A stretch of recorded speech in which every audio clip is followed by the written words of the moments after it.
የሚሰጥ የሰጠውን ሰጣችሁኝ ብሎ ደግሞ ዋጋ የሚከፍል ራሱ የሰጠውን እንጀራ ዘከራችሁልኝ ብሎ ለዚያ ዋጋ የሚከፍል እንደሱ ያለ ማንም የለም። መኑ ይመስለከ እምነ አማልክት እግዚኦ የሚባለው ለዚህ እንደ እግዚአብሔር ያለ ፍጹም ቸር ፈጽሞ የለም። እንዲህ የሚያደርግ ግን ከሰጠው የተከለከለ እሱ ነው። ደግሞ ከሰጠው የተከለከለ የዚህ ዓለም ነገሥታት ካልፈጠሩት ፍጥረት ያስገብራሉ። መንግስት ይቀየም ይሆን? አይቀየም፣ አይቀየም። አሁን መንግስት የመሬት ግብር ያስከፍላል አያስከፍልም? ተናገሩ እንጂ ፈርታችሁ ነው በሉ እንጂ። መንግስት ግን መሬትን ፈጥሯል። ግን ይገበርለታል አይገበርለትም? ገብሩ፣ ጥሩ ነው። ግብር ክፈሉ። እውነቴን ነው። ግብር አለመክፈል ኃጢአት ነው። ምን ጻድቅ ሰው ሰማዕትን ሰው መርሳት በእግዚአብሔር ዘንድ በደል ነው። በእግዚአብሔር ዘንድ ታላቅ በደል ነው። ኢትዮጵያውያን የምንታወቀው ውለታ ባለመርሳት። አንድ ውለታ የረሱ ሰው ላስታውሳችሁ። ሁለት ልጆች ናቸው። ኦሪት ዘጸአት ምዕራፍ 2 የሚገኙ እነዚያ ሰዎች አንዲቱ የሙሴ ሚስት ናት፣ አንዷ እህቷ ናት። ሙሴ ከፈርዖን ተሰዶ ሲሄድ እነዚያ ሴቶች ልጆች በግ ጠባቂ ናቸውና በጎቻቸውን ሊያጠጡ ወደ ውሃ ጉድጓድ መጡ። ሲመጡ ወደ ውሃ ጉድጓድ ሲመጡ ድንጋዩ ለብዙ ሰው የሚነሳ ነው። ለብዙ ሰው የሚነሳ ነው። ኋላ እረኞቹ እየገፉ ያጠጡባቸዋል። ወገጭ እያሉ ሴት ስለሆኑ ጉልበት የላቸውም ብለው ያጠጡባቸዋል። እነዚያ ልጆች ይቁለጨለጫሉ። ኋላ ተመልከቱ፣ ክንደ ብርቱ ማን መጣ? ሙሴ። ኃያል ነው ደግሞ ክንዱ፣ ቀላል አይደለም የሙሴ።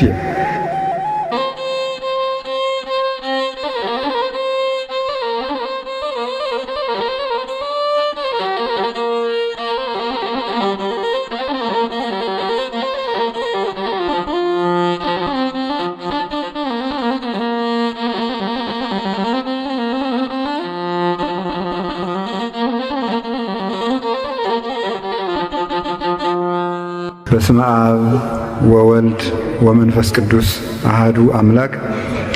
በባህሪው ሞት በመንግስቱ ሽረት የሌለበት ቅድመ ዓለም የነበረ ዓለምን በካህሊነቱ የፈጠረ ይህንን ዓለም በቸርነቱ የሚመግብ ሥጋን ለብሶ ይህንን ዓለም ያዳነ ዓለምን አሳልፎ የሚኖር የአባቶቻችን አምላክ ቅዱስ እግዚአብሔር በሀብት ስቦ በረዴት አቅርቦ በዚህ ቅዱስ ቦታ ሳይገባን ስለሰበሰበን ስለ ቸርነቱ ሁሉ ስሙ የተመሰገነ ይሁን። አምላክን የወለደች እናታችን ቅድስት ድንግል ማርያም ወላዲተ አምላክ ቅዱስ መስቀሉም ቅዱሳን ነቢያትና ሐዋርያት፣ መላእክት፣ ሰማዕታት፣ ደናግል፣ መነኮሳት ሁሉ ቅዱሳን በረከታቸው ይደርብን።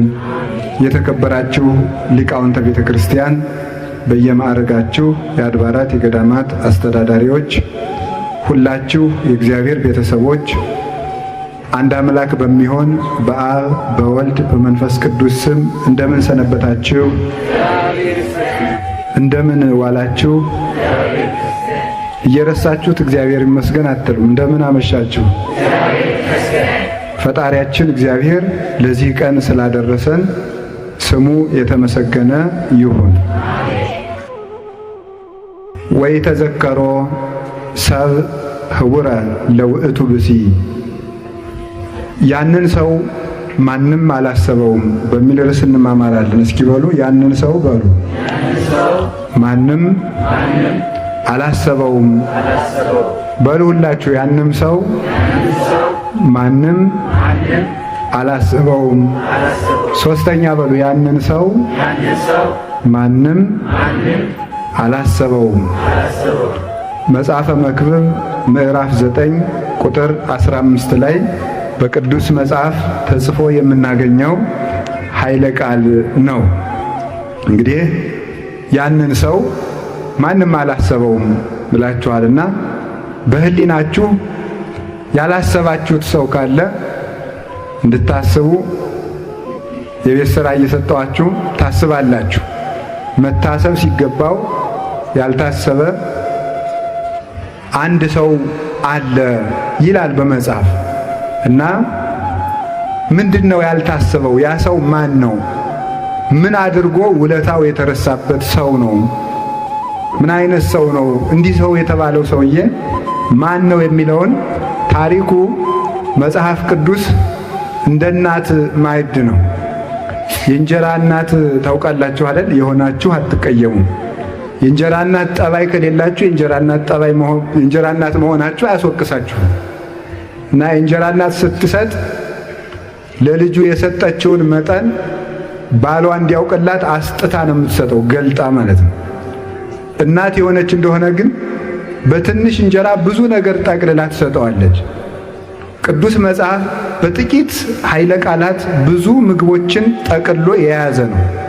እንዲህ ተብሎ የተነገረለት ሰው ታሪኩ ከ4 መስመር የማይበልጥ ሰው ነው፣ ግን የተረሳ ማለት ነው።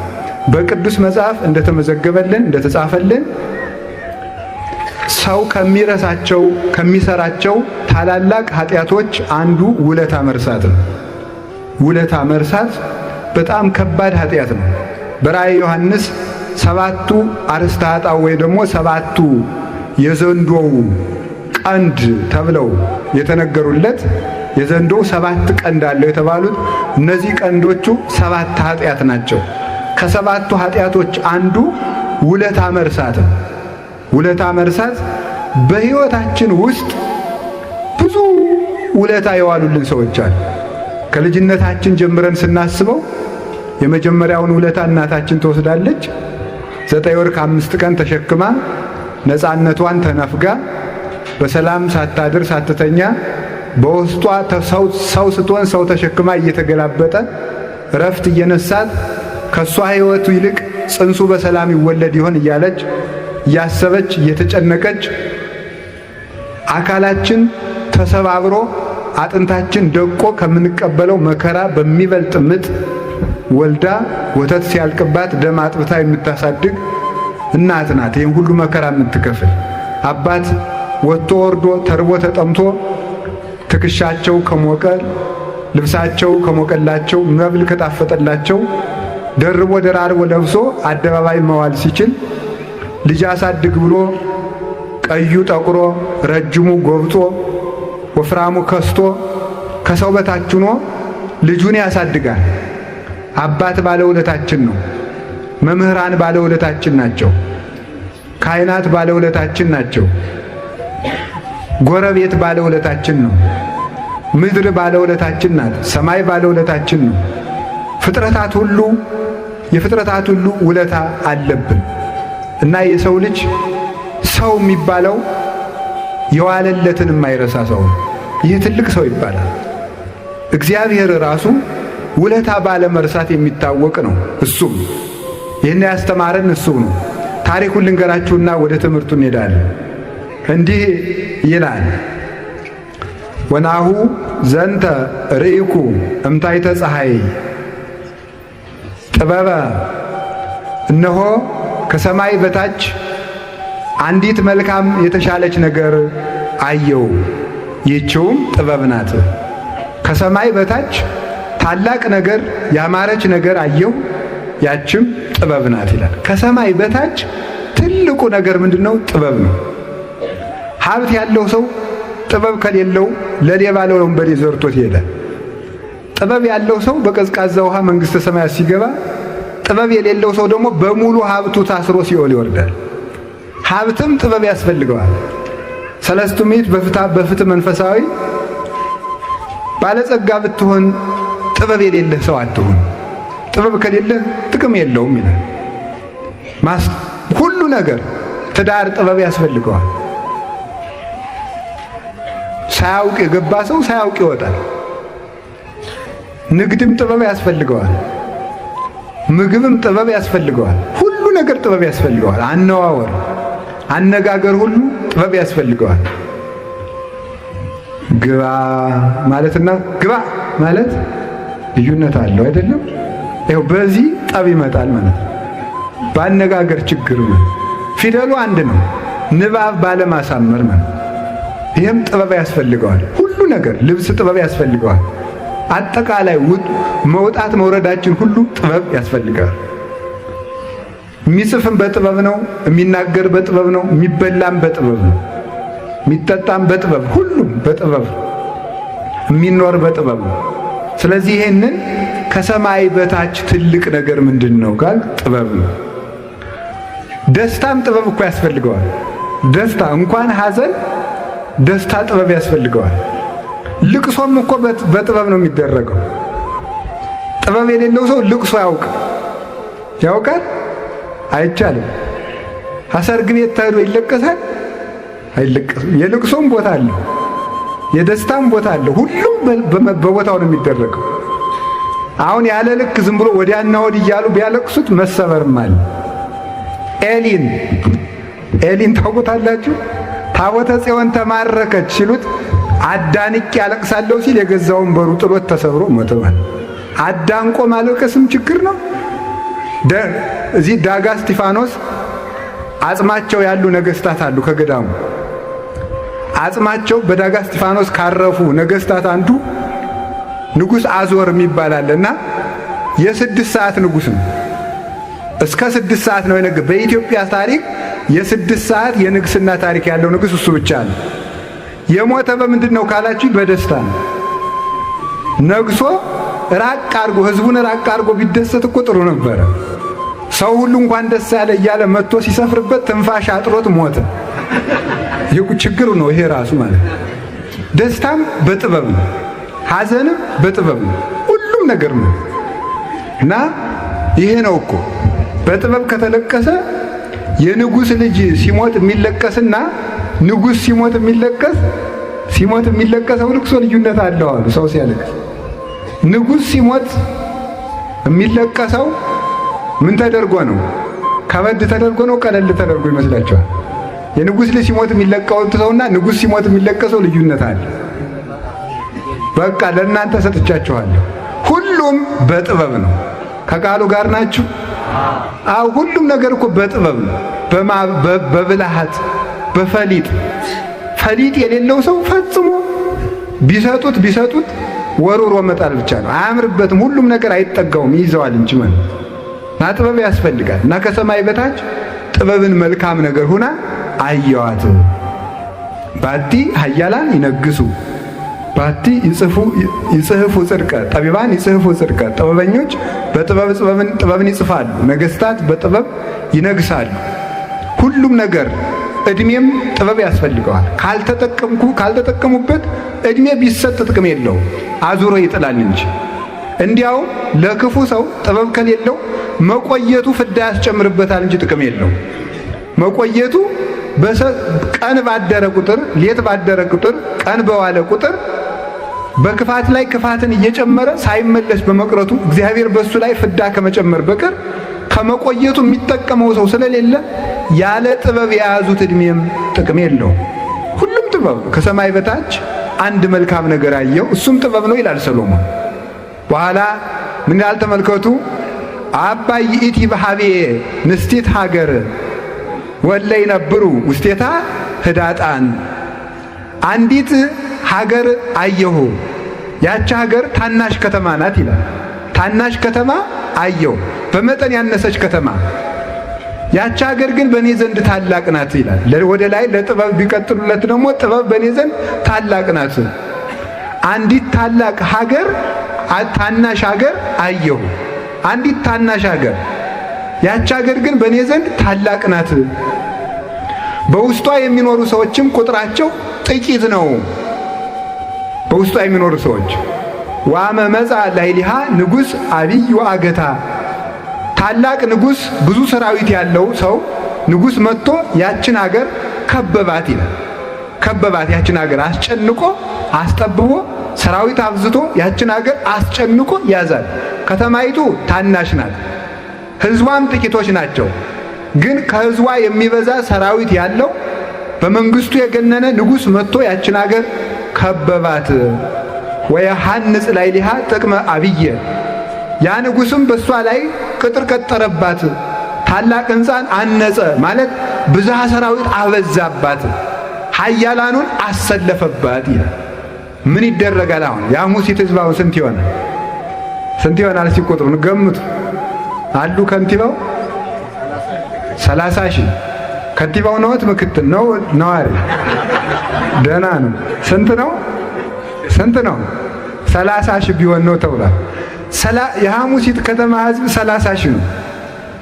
30 ሚሊዮን ወይም 300,000 ሰራዊት መጥቶ ሐሙሲትን ቢከባል ምን ታረጋላችሁ? እስቲ ንገሩ። ምንድን ነው የምታረጉት? ያው መሯሯጥ ነው አይደለም? አሁን በቀን የፎከረ በስልክ የፎከረ በኢንተርኔት የፎከረ ጊዜ የጭንቅ ቀን አይገኝም። ስልኩን አጠፋፍቶ አይግባኙን ነው አይደለም? እንደዚህ ያለ የሚያደርግ እኮ ሰው ማለት ነው። የአፍ ጀግና ነው ብዙ ሰው አይተነዋል። ብዙውን ሰው እኮ ይፎክርና ኋላ እልም አይደረስ እኮ ነው። እናት ኃጢአት ነው የሚመስል ክፉ ሰው ኃጢአት እነ የኔታ ተርጉመው እንዳስተማሩኝ ኃጢአት ክፋቷ ምንድነው? ሰውን ታሲዝና እሷ አትገኝም። እንደው እኮ በጣም ግሩም እኮ ናት እኮ ሰውን በፍዳ አሲዛ ከአምላክ በግራ አቁማ በሳት እየቀቀለች ኃጢአት ተገኝታ አትገረፍም። ክፉ ሰውና ኃጢአት አያይዘው እነሱ አይገኙም። ችግሩ ይሄ ነው እንግዲህ ማለት ነው። አያይዘው እነሱ የጭንቁ ቀን የሰልፉ ቀን የሉ መሀል ነገር ላይ ጥለው ይጠፋል። አሁን እንዲህ ያለ ጭንቅ ቢመጣ ምን ይደረጋል? ግን እንዲህ ያለ ችግር የገጠማት አንዲት ሀገር ነበረች። ያ ንጉስም እንግዲህ ይህችን ሀገር እንደ ጢስ አተናታለሁ፣ እንደ ትቢያ አበናታለሁ፣ እንደ ዘር በትናታለሁ ብሎ ሲመጣ ወረከበ በውስጤታ ብእሴ ጠቢበ ወነዳዬ በውስጧ ጥበብ የተሞላበት አንድ ድሃ ሰው አገኘ። አንድ ድሃ ሰው አገኘ። እንግዲህ ሀገሪቱ ታናሽ፣ ህዝቧ ጥቂት፣ ንጉሱ ኃያል፣ ሰራዊቱ ብዙ። ያ ድሃ ያችን ሀገር የሚያድናት ሲጠፋ አንድ ድሃ ሰው ተገኘ። ያ ድሃ ግን ጥበብ የተሞላበት ሰው ነበረ። ጥበብ የተሞላ ግን ድሃ ነው። ወውእቱ ያድህን ሀገረ በጥበቡ እርሱ በጥበቡ ብዛት ያ ድሃ ሰው ያችን ሀገር ከመከራ አዳናት። ሰራዊቱን አሳፍሮ መለሰ። ድሃ ነው፣ ሰልፍ አይችልም፣ ብዙ ሰራዊትም የለው፣ ገንዘብም የለው፣ ኃይልም የለው። ግን በጥበበኛነቱ ያችን ሀገር ከመዓት ከጦርነት አዳናት። ሰውየው ግን ድሃ ነው፣ ግን ጥበበኛ ነው። ሀገሪቱ ጦርነቱ ከበረደ በኋላ የጠላቶቻቸው ሰራዊት ካለቁ በኋላ ኃያሉ ንጉሥ አፍሮ ከተመለሰ በኋላ ኢተዘከሮ ለውእቱ ብእሲ ሰብ ህቡረ ለውእቱ ብእሲ ያንን ሰው ግን ዘወር ብሎ ያየው ሰው የለም። ሁሉ ዘፈኑን ይዘፍናል የተዋጋ መስሎ። መክሮ ያዳናትን በጥበቡ ያዳናትን ያንን ሰው አንድ ሰው እንኳን ሳያስበው ቀረ። እንደነዚህ ሰዎች ከመሆን እግዚአብሔር ይሰውረን።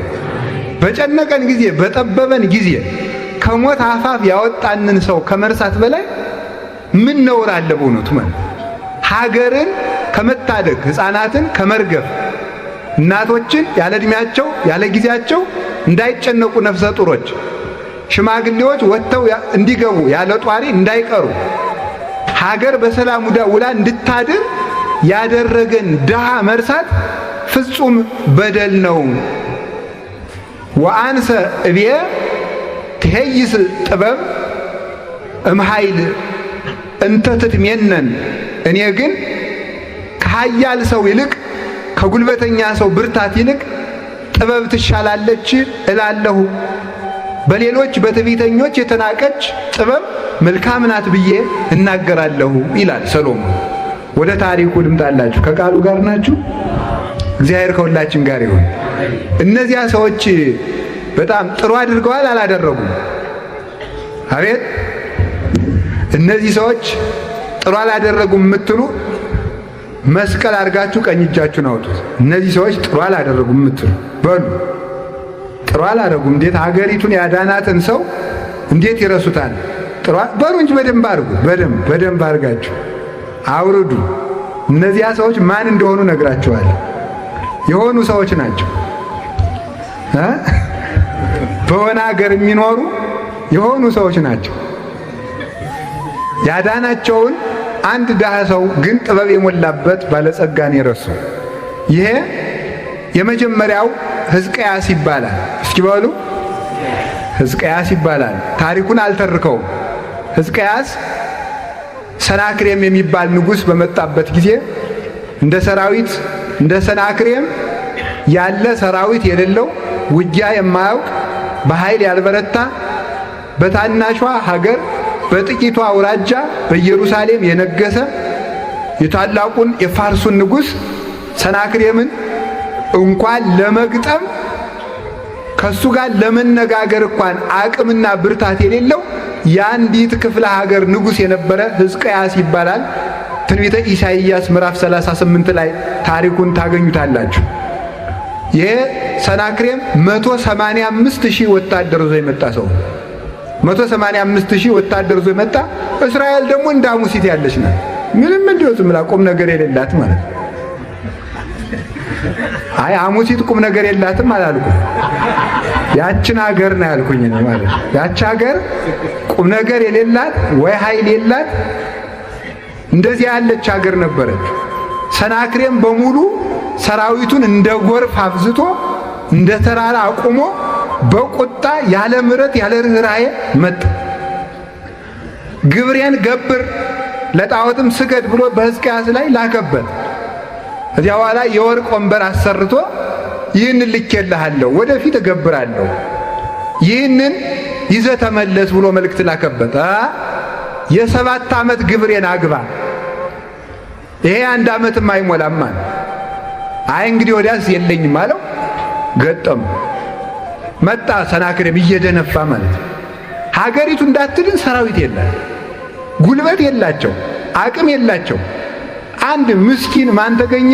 ንጉሳቸው ያው ሕዝቅያስ ነው። ሕዝቅያስ ገብቶ ነቢዩ ኢሳይያስን አማከረው። እንዲህ ያለ ነገር ሆኖብኛል አለ።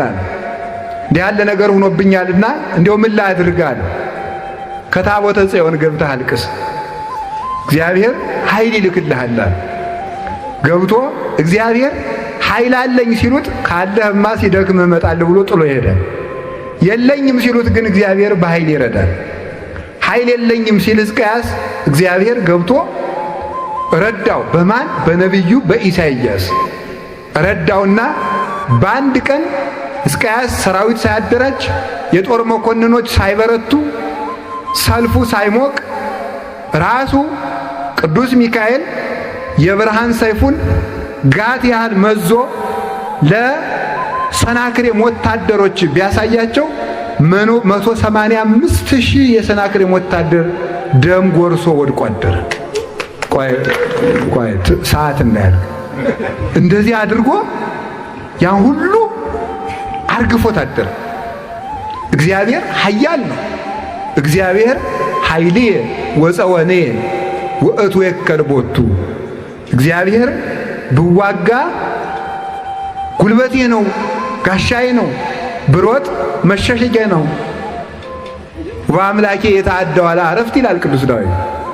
በአምላኬ በእግዚአብሔር ኃይል ቸርነት ቅጥሩን ዘልዬው እሄዳለሁ ብሎ ይናገራል። የማይቻል ነገር ነው። አሁን አንድ ሰው በአምላኬ የተአደው አለ አረፍት። አሁን ግድግዳና ጣራ ዘሎ ማለፍ ለሰው ልጅ አይቻልም። እግዚአብሔር ካለ ይቻላል። የማይቻለው ተችሎ እስራኤል አሸነፉ። ራሱ ሰናክሬም ማን ነው? ተመልከቱ። በመኑ ተወኪለከ አለው ከኒ እያለ ሕዝቅያስ በማን ተመክተህ ነው እንዲህ የምታደርግ? ያቺ ታቦተ ጽዮን የምታድን መስሎሃል? እያለ እግዚአብሔርን እየተሳደበ ንጉሱ እንኳን እስራኤል ሀገሪቱ የእስራኤል ንጉሱ እንኳን አይተርፈኝም እያለ የመጣው ሰራዊቱ ሲያልቁበት እየሮጠ ደግሞ እሱ ፈርቶ ሳሩ ቅጠሉ ሁሉ የሰናክሬም ወታደር እየመሰለው እየደነገጠ ሂዶ ከሀገሩ ሲገባ የገዛ ልጆቹ ሰራዊቱን አስማርከህ የመጣህ በልቼ ካረጀው ገዝቼ ካፈጀው ብለህ ነው ብለው የገዛ ልጆቹ በምንድን ነው? በሞቃጫ ግልገል አናቱን ብለው ገደሉት። የገዛ ልጆቹን ማን አዳነ ሲባል ሕዝቅያስ በጥበቡ ምንድን ነው? ድንድሃ ነው ማለት ሀብት የለውም፣ ጉልበት የለውም፣ ሰራዊት የለውም። ግን በጥበቡ ግን ኢሳይያስ ተማጽኖ ኢሳይያስ ወደ እግዚአብሔር አመልክቶልን ይህንን ድል ነሳ። ኋላ ሕዝቡም ሕዝቅያስን አላዊ ሲሉት ሲወነጅሉት ነበረ። እሱም ኢሳይያስን ረስቶ ነበረ። ሕዝቅያስ እንዳንተ ያለ ግን ማን አለ? ኢየሩሳሌም የተባለች ድንግል የተባለች ኢየሩሳሌም፣ ወልድ የተባልክ አንተ እኮ ነህ። ድንግል የተባለች ኢየሩሳሌም፣ ወልድ የተባልክ አንተ እኮ ነህ ሲሉት ይሆናል ጥጋቡ ማለት ነው። ኢሳይያስን ረስቶ እግዚአብሔርን ረስቶ እኔ ነኛል። እግዚአብሔር የማያስቀምጥ የማያስቆም በሽታ ደው ያሳደረበት። ኋላ ደግሞ መልሶ ልቅሶ። የኛ ነገር ይሄን ጸበል ስንሄድ ሰላምታችን ሁሉ ማማሩ፣ ደህና ናችሁ? እግዚአብሔር ይመስገን፣ እግዚአብሔር ይመስገን፣ እግዚአብሔር ይመስገን። ለስላሳ እንመስላለን። ቀጣፊ እኮ ነን እኛ እኮ እንደው በእውነቱ ማለት ነው። ሰው መስለን አሁን ሲያመን ጥሩ ነን አይደለ? ስንያዝ መልካም እንሆናለን። ደግሞ ስንቸገር ደግሞ በመለከት ነጋሪት እናስጎስማለን። ይሄ ነው የመሬቱን ስንረግጠው እንኳን ልክ መጠን የለን። አለቀሰ። ኋላ ነብዩ ደግሞ ኢሳይያስ ጸልዮ ደግሞ 15 ዓመት በእድሜው ላይ ጨመረለት። ውለታ ከመርሳት ይሰውረን። ሌላው ደግሞ ውእቱ ብሲ ያንን ሰው ማን አላሰበውም የተባለ ራሱ መድኃኔዓለም ነው። እሱ መድኃኔዓለም ኢየሱስ ክርስቶስ ነው። ታናሽ ሀገር የተባለች አዳም ከነልጆቹ የሰው ልጅ ነው። ታላቅ ግንብ የገነባ ሰራዊት ያቆመ ዲያብሎስ ነው። ያንን ንጉሥ የሚመልሱበት አቅም የሌላቸው ናቸው፣ ህዳጣን ናቸው፣ በጉልበትም በአቅም ደካሞች ናቸው የተባለ የአዳም ልጆች ዲያብሎስን የማሸነፍ አቅም የላቸውም ነበር። ኋላ ያንን ሰው ለማዳን አንድ ድሃ ሰው ተገኘ። ወረከበ በውስቴታ ብእሴ ጠቢበ ወነዳዬ ጠቢብና ድሃ የሆነ ወውቱ ያድህን ሀገረ በጥበቡ ብዛት ሀገርን የሚያድን አንድ ድሃ ሰው ተገኘ። አገሪቱንም አዳናት። ያ ድሃ የተባለ ክርስቶስ ነው። እንዘባይል ውእቱ እምኩሉ አንደ የርሶ እምኩሉ ከመትበአሉ አንትሙ በንዴተ ዚአሁ በእርሱ ባለጸግነት ድህነት እናንተ ባለጸጎች ተሆኑ ዘንድ ከሁሉ ባለጸጋ ሲሆን ራሱን ድሃ አደረገ ተብሎ የተነገረለት ወነስአ አርአያ ገብር ተብሎ የተነገረለት የተገዥ የባሪያን መልክ ይዞ የመጣ ኃያል ሲሆን ድኩም ምሉ ሲሆን ውሱን ሆኖ የመጣ እሱ ስፉህ ሲሆን ተወስኖ ረቂቅ ሲሆን ገዝፎ የመጣ ኃያል አምላክ ስለኛ በፈቃዱ እየተራበ በፈቃዱ አንድ ልብስ ለብሶ በፈቃዱ በዚህ ዓለም ተመላልሶ ደክሞ ወጥቶ ወርዶ ዓለምን የታደገ ራሱ ኢየሱስ ክርስቶስ ነው።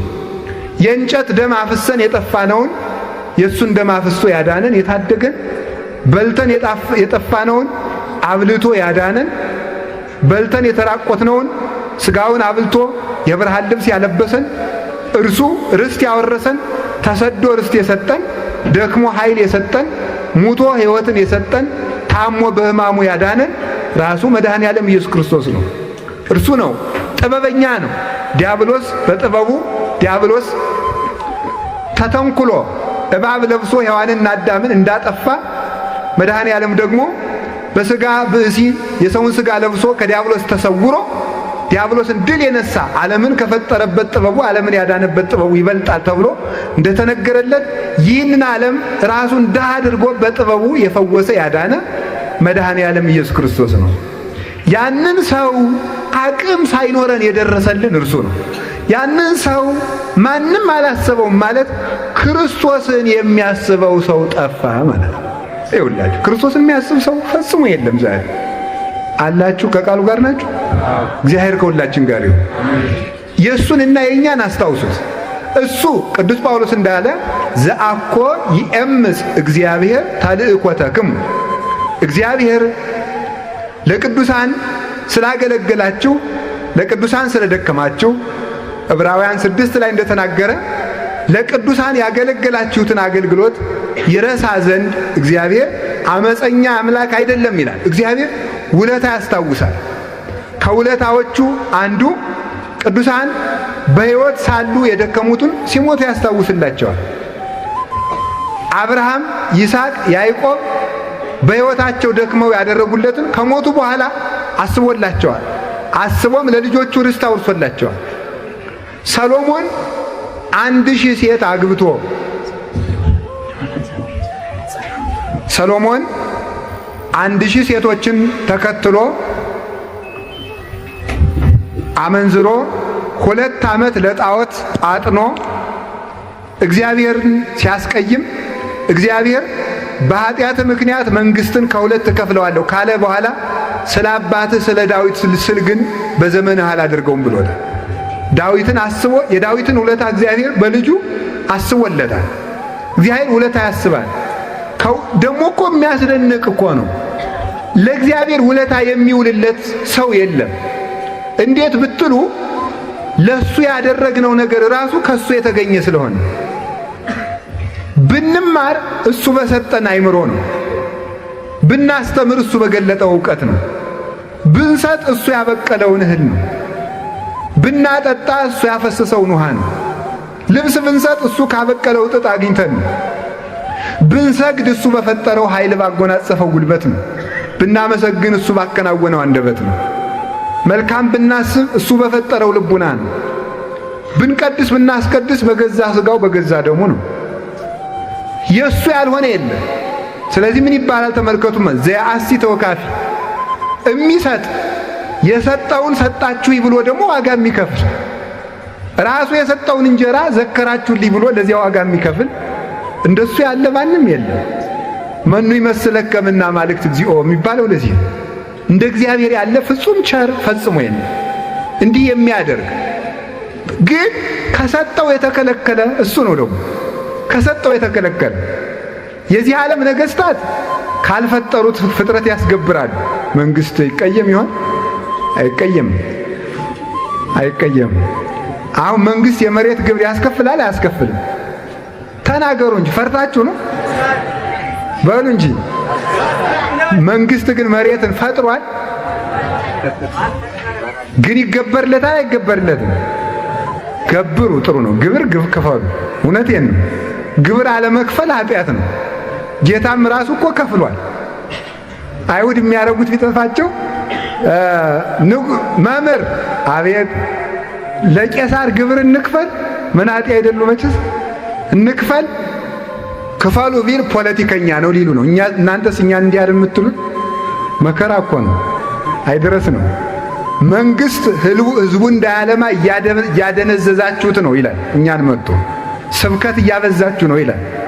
እናንተ ደግሞ ፖለቲካ እየሆኑ ነው አባቶቻችን ትላላችሁ። ደግሞ አማል መንጓለል ማለት እኮ ይሄ ነው። አይሁድም ሊያጣብቁት ክፈሉ ቢላቸው የመንግስት አዳሪ ነው ሊሉት፣ አትክፈሉ ቢል ደግሞ አላዊ ንጉስ ነጋሲ ነው ንጉሱን ደግሞ ክዷል ሊሉ ነው። ዘመኑቱ መልክው ወመጽሐፉ ሐሳንቲሙ ላይ የተጻፈው የማን ነው አላቸው። የማን ስም ተጽፏል አለ? በጎን የቄሳር በጎን የኪሩቤል። የቄሳርን ለቄሳር ስጡ፣ የእግዚአብሔርን ለእግዚአብሔር ስጡ አላቸው። በተንኮል ቢመጡት አስጨንቆ አስቸግሮ ልፉበት ብሎ መለሰላቸው። አንድ ሳንቲም ይውላችሁ በጎን ቄሳር ተስሏል፣ በጎን ኪሩቤል። አሁን እንዴት አድርገው ነው የኪሩቤልን ለእግዚአብሔር ቄሳርን ለቄሳር የሚሰጡ? ተቸገሩበት ብሎ እዚያው ሰደዳቸው። ምስጢሩ ግን ቄሳር የተባለ ዲያብሎስ ነው። ተንኮሉን እባካችሁ ለዲያብሎስ ተውለት ማለት ነው ይላል ቅዱስ ቄርሎስ። እናንተ የኔ መልክ ስለሆናችሁ የኔ ሁኑ እያላቸው ነበረ ይላል። ሌላ ቀን ደግሞ ምን አሉት? እሺ በጥያቄ ብንጠይቀው አልተቻለንም፣ በተግባር እንጠይቀው ብለው ለቅዱስ ጴጥሮስ ጠጋሉና መምህራችሁ ግብር የማይከፍል ለምንድን ነው አሉ። ይሄ ተንኮል።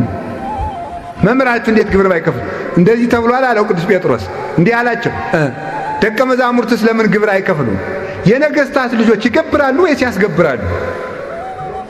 አይ ያስገብራሉ እንጂ አለው። እንግዲያ አሉት፣ እንግዲያ የንጉሠ ሰማያት ወምድር የእግዚአብሔር አብ የባሕሪ ልጁ እኔ እገብራለሁ አስገብራለሁ እንጂ ግን ከመይታወኩ ሕዝብ እሱ መቼም ለሕዝብ የኖረ አምላክ ስለሆነ ሕዝቡ ከሚታወኩ ብሎ ቅዱስ ጴጥሮስን ሂድና ባሕር አሳ ዘመተህ ገብራል። ቅዱስ ጴጥሮስ በለመደው ሙያው አሳ ሊያጠምድ ሄደ። ብልሃቱ ግን እኔ ባሕር የምትገብርልኝ አምላክ ነኝ እያላቸው፣ እኔ ባሕር የምትገብርልኝ ሰውን እናንተ ግን ገብር ትሉኛላችሁ። ግብር ከባሕር አስወጥቶ ግብር ከፈለ ክርስቶስ። ከፍሏል፣ ክፈሉ ብዬ ነው ግብር።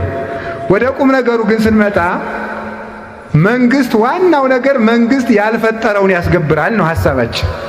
እግዚአብሔር ግን በፈጠረው ፍጥረት የሚሰጠው የለም። እሱ ፈልጉ ማር ሰጥቶ ውሃ የዘከረ ይላል። እንዲያው እኮ እሱም ጥቅ እኮ ማር የዘከረ ቢል እኮ የሚጸድቅ ድሃ አይገኝም። ዘውሃ በጽዋ ማይቆሪር ነው ያለሱ። ቀዝቃዛ ውሃ የሰጠ ወተት ሰጥቶ ውሃ የዘከረ ይላል። አይ ይቅር፣ ደህና ነው፣ ደህና ነው። ማር ሰጥቶ ውሃ የሚለምን ቀዝቃዛ ውሃ የሰጠ እግዚአብሔር፣ በእውነቱ እግዚአብሔር ያሳያችሁ፣ ክርስቶስ ያመልክታችሁ። እሱ ማር ሰጥቶ ማር ስጡኛል አለ። ወተት ሰጥቶ ወተት ዘክሯል አለ። ውሃ የዘከራል ድሃም ያገኘውን ማለት ነው። በዚያ ቀዝቃዛ ውሃ ምራችኋለሁ አለ። ልብ በሉ፣ እሱ ቀዝቃዛ ውሃ የዘከርነውን ዝክር ውለታ አስታውሶ እያዳነ፣ እሱ ግን ደሙን ሰጥቶ የእሱን ውለታ የሚያስብለት የለም። የገዛ ደሙን ሰጥቶ የገዛ ሥጋውን ቆርሶ ሰጥቶ የእሱን ውለታ የሚያስብለት የለም። ክርስቶስን አስቀምጠን እንጣላለን፣ እንባላለን። እማናደርገው ኃጢአት የለም። እማናደርገው እግዚአብሔር ማደሪያ አጥቶ ከኛ እስኪለይ ድረስ እንበድላለን። ማደሪያ እስኪያጣ ድረስ አላችሁን? እግዚአብሔር ከሁላችን ጋር ይሁን። የእሱን ቸርነት አስበን ከኃጢአት እንድንመለስ እግዚአብሔር ይርዳን። አላችሁ የላችሁም? እግዚአብሔር ከሁላችን ጋር ይሁን። ስለዚህ የመድኃኔ ዓለሙን ውለታ ካሰብን ከኃጢአት መውጣት እንችላለን። ከኃጢአት ባርነት እግዚአብሔር ያውጣን። እግዚአብሔር ያውጣን። እና አሁን ደሙን ሰጥቷችሁ እናንተ አሁን የሳንቲም ድቃቂ የልብስ ላቂ ሰጥታችሁ ስትመጻደቁ አይገርማችሁ? እውነቴን እኮ ነው። ስትመጻደቁ ማለት ነው።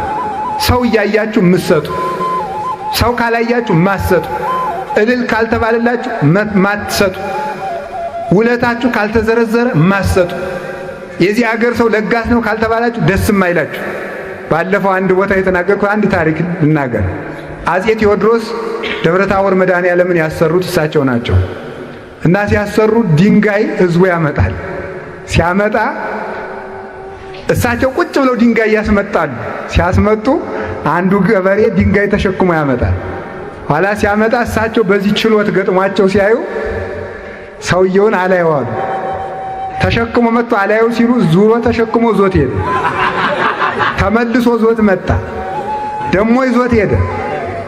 ሶስተኛ እዞ ሲመጣ ለካ አይተውታል። የጎረቤት አንተ ጣለው ዝም ብለህ መድኃኔ ዓለም አይተዋል አሉት። ዝም ብለህ ተው መድኃኔ ዓለም እያየህ ነው አሉት። ስለዚህ እኛ ምጽድቃችን እንዲያው በእውነቱ ማለት ነው ደም እንዲያውም ይሄን ቀዝቃዛ ውሃ የሚለውን ቅዱስ ቄርሎስ ተረጉም ለክርስቶስ እንኳን ገንዘብ ዓይንን አውጥቶ መስጠት እንኳን ከቀዝቃዛ ውሃ አይሻልም። ለምን?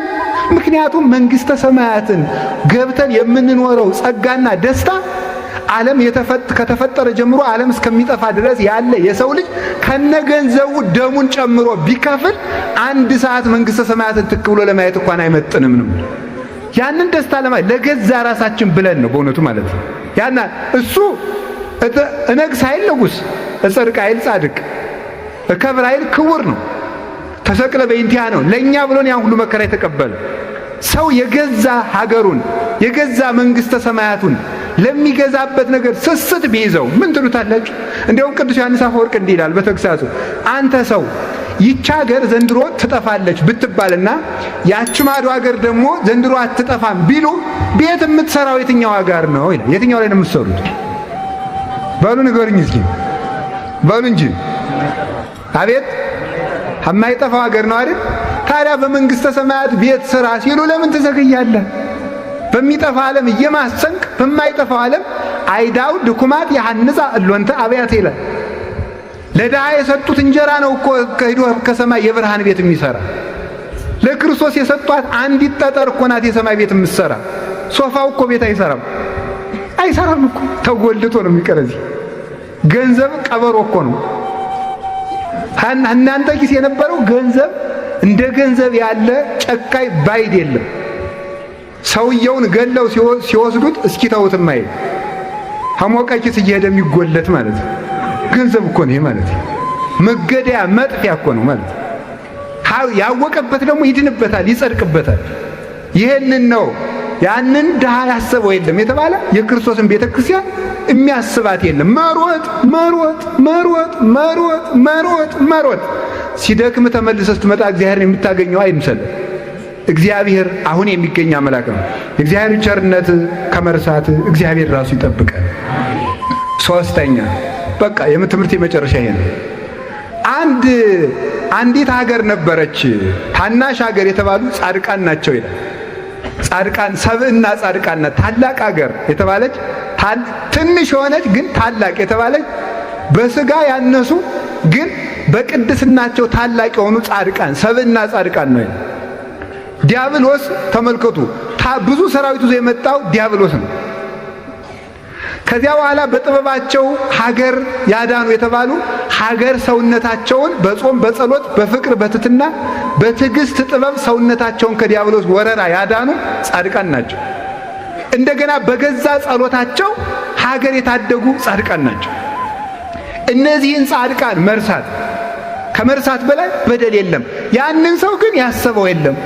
ራሱን አደህይቶ በጥበቡ ሀገርን ያዳነ መልካምን ጻድቅ ሰው ሰማዕትን ሰው መርሳት በእግዚአብሔር ዘንድ በደል ነው። በእግዚአብሔር ዘንድ ታላቅ በደል ነው።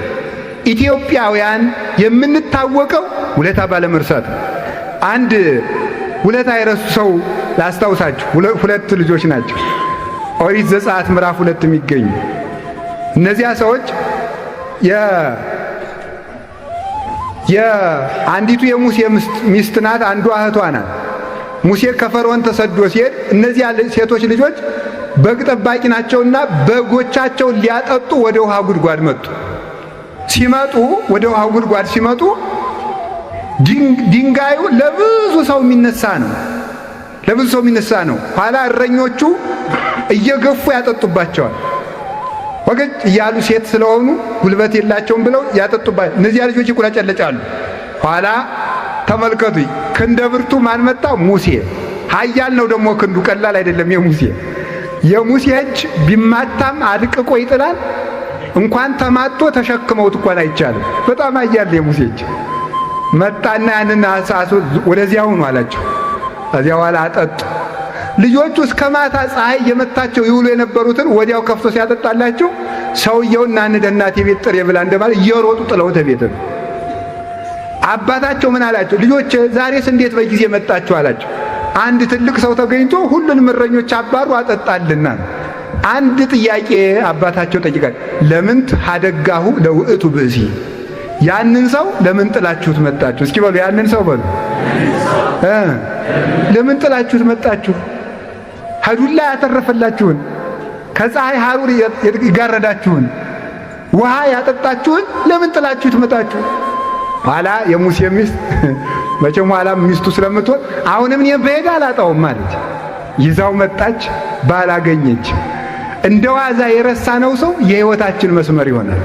ጥለነው የሮጥነው ሰው የናቅነው ሰው ማለት ሙሴ ከዚያ በኋላ አግብቷት ከነዓን እንድትጓዝ አድርጎ ልጆቿም ተተክተውላታል። እኛም የቅዱሳንን የጻድቃንን ውለታ ከመርሳት ይሰውረን። ይሄ ትውልድ በተለይ በዚህ 100-200 ዓመት በተለይ ከማርቲን ሉተር በኋላ የተነሳው ትውልድ ውለታ ቢስ እንዲሆን ሆኗል። ፈላስፎችም የተነሱት በተለይ አሁን በዚህ ዘመን የተነሱት አሁን ዘመናውያን ፈላስፎች የሚባሉት አሁን ዓለማውያን ተመራማሪዎች የሚባሉት ትውልዱ ውለታ እንዲረሳ እናትና አባቱን እንኳን ምን ይላል? እናቴ ለራሷ ስትላገባች በአጋጣሚ ተወለድኩ እንዲል አድርገውታል። እኔ ለራሳቸው ሲሉ ተጋብተዋል እንጂ ለኔ አስበው እኔን ሲጀመር እንኳን አያውቁኝም፣ ስለዚህ ለኔ አልተጋቡም የሚል ጅል ማለት ነው። እንደዚያ እንዲሆን አድርገውታል። የቅዱሳንን ውለታ ክርስቶስ እንደው ቅዱስ ዮሐንስ አፈወርቅ ዮሐንስ 19ን ሲተረጉም ምንድነው የሚለው? ክርስቶስ እናቱን በሕይወት ዘመን ካገለገላት ይልቅ መስቀል ላይ ሆኖ ያገለገላት ይበልጣል ይላል። ለምን? የእናቱን ውለታ አስቦ እናቴን አደራ ብሎ ለዮሐንስ እንዳታስቀይማት ታዘዛት ብሎ ለዮሐንስ የሰጣት ማለት። ስለዚህ እንደውም ምን ይላል? እናትህን በችንካር ላይ ተቸንክረህ እንኳን ቢሆን ውለታዋን አትርሳ ሲል ነው ይላል። እናትህን እንዲያርጋ አትርሳ። እናትን መርሳት መስደብ፣ እናትና አባትህን አክብር ተብሎ ክርስቶስ ዕድሜ ዘመኗን በዝሙት የኖረች ሴት አንድ ቀን እግሩን በእንባ ስላጠበችው ወንጌል በተናገራችሁ ቁጥር የዚችን ሰው ስም አትርሱ ብሎ ተናግሮ አምላክን በንጽህና ወልዳ አምላክን አጥብታ ያሳደገች የድንግል ማርያም ውለታ ተረስቶ ስትሰደብ ትኖራለች። ህብስት ወልዳ ባጠገበች፣ የሕይወት ውሃ አፍልቃ ባጠጣች፣ መድኃኒት ወልዳ በፈወሰችን፣ ሕይወት ወልዳ ሞት ድል በተነሳልን፣ ተሰዳ ርስት ባሰጠችን፣ ጥያቄያችን ባስመለሰችልን ስትሰደብ ትውላለች። በእውነቱ ውለታ ቢስ መሆን ማለት የእመቤታችን ውለታ ተረስቶ መዝለል ሆነ በእውነቱ ማለት ነው። እንትን አጋር እኔ ነግሬያችኋለሁ።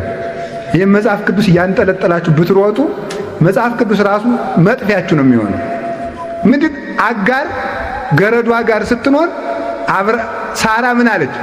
ሀጋር ውለድን የመውለድ አልቻልኩም ማለት ሀጋር ወለድ። አጋር ስትወልድ ጠግባ ሳራን መናቅ ጀመረች። ይሄ ነው የኛ ነገር ነው። ናቀቻት፣ ያስጠጋጃትን ገረድ። ኋላ አብርሃም እንዴት ላድርጋት? አባራት፣ ጠግባለች አለው እግዚአብሔር። አጋር ወጣ ደግሞ ሸፍታ፣ አንድ ቀን ሸፍታ ሄዳለች። ስትሄድ መልአኩ ቅዱስ ገብርኤል ተገኝቶ ምንድነው ያላት? ወደ እመቤትሽ ተመለሽ ነው ያላት። እስኪ በሉ ሁላችሁ እንደው ምንድነው ያላት ሲጠይቃት፣ እንደው እነንታ ሲተረጉሙት ያስደንቃል። ትርጓሜው ላይ ራሱ ማለት ነው። መልአኩ ቅዱስ ገብርኤል ኩራቷን ለማራቅ የሳራ ገረድ አጋር የልየርሽ ነው አላት። እንዳትኮራ ማለት ነው። ኩራቷ የጠላችሁ ይሄን አልነበረ ሰው አሁን የማርያም ገረድ መሆን አሁን በዛብን። እውነቴን እኮ ነው በእውነቱ ማለት ነው። አሁን ከሰው ቤት ተቀጥሮ እትዬ ጋሼ ብሎ የሚያገለግል ሰርቶ ዝቅ ብሎ የሚበላ ሰው ከፍ ዝቅ ብላችሁ ምን እናውቃችኋለን እኮ በየቢሮው እንዴት ብላችሁ እንደምትቀጠፈጠፉ አለቆቻችሁ ሲመጡ እንዲህ ብሎ የሚኖር የሰው ልጅ የአምላክን እናት አላከብርም ይላል። ይህ ነው የኛ ጥጋባችን ማለት ነው። ውለታ መርሳት፣ የድንግል ማርያምን ውለታ መርሳት፣ የቅዱሳን መላእክትን ውለታ መርሳት፣ የነቢያት፣ የሐዋርያት፣ የሰማዕታት፣ የጻድቃን፣ የደናግል፣ የመነኮሳትን፣ የመምህራንን ውለታ መርሳት። ይህን ነው በእውነቱ ማለት ነው። ይህን ውለታ መርሳት፣ ትልቅ ሰውን መርሳት ጥፋትን ያመጣል። ትልቅ ሰው ከመርሳት ይሰውራል። አሜን በሉ እንጂ።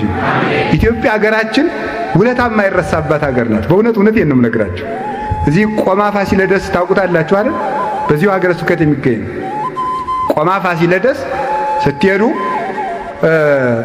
ንግሥት ወልድ ሳህላ ትባላለች። ያሰራችው የአፄ ፋሲል እናት እና እሷ ቤተ ክርስቲያኑን ለማሰራት ሌላ ቦታ የተወለዱ የእስልምና ተከታዮች ወንድሞቻችንን በሽመና እንዲተባበሯት አምጥታ ነበር። ቤተ ክርስቲያኑ ተሰርቶ፣ ምክንያቱም በዚያ በቁጢቱ እየታሰረ ስለተሰራ ተሰርቶ ሲያልቅ ንግሥት ወልድ ሳህላ ቆለማ ፋሲለደስ ከሰራችው ስርዓት አንዱ እነዚህን እስላሞች የነካ ወዮለት የሚል። ለምንድን ነው ሲባል እዚያ አልተወለዱም። ባይወለዱም ግን ስርዓት ሰር እንዴት ውለታቸው ይረሳል? ሌላ ልንገራችሁ ደግሞ ያንን ቁጢቱን እየበጠሱ አይጦች አስቸግረው ነበር። አይጦች ስላስቸገሩ ብዙ ድመቶች መጥተው እነዚያ ድመቶች ቤተ ክርስቲያኑን ስለጠበቁ ቆማ ፋሲለደስ የድመት ርስት አለ። ድመቶች ርስት ይሰጣቸው። ድመት መናቅ እዚያ ገርዶ ነውር ነው። ዛሬ አላውቅም ምን ያለድኩ ማለት ነው። ግን ንግሥቲቱ ይሄን ሰርተዋል ማለት የእንስሳት የአራዊት ሁሉ ውለታ የሚታሰብባት ሀገር ናት ኢትዮጵያ ማለት።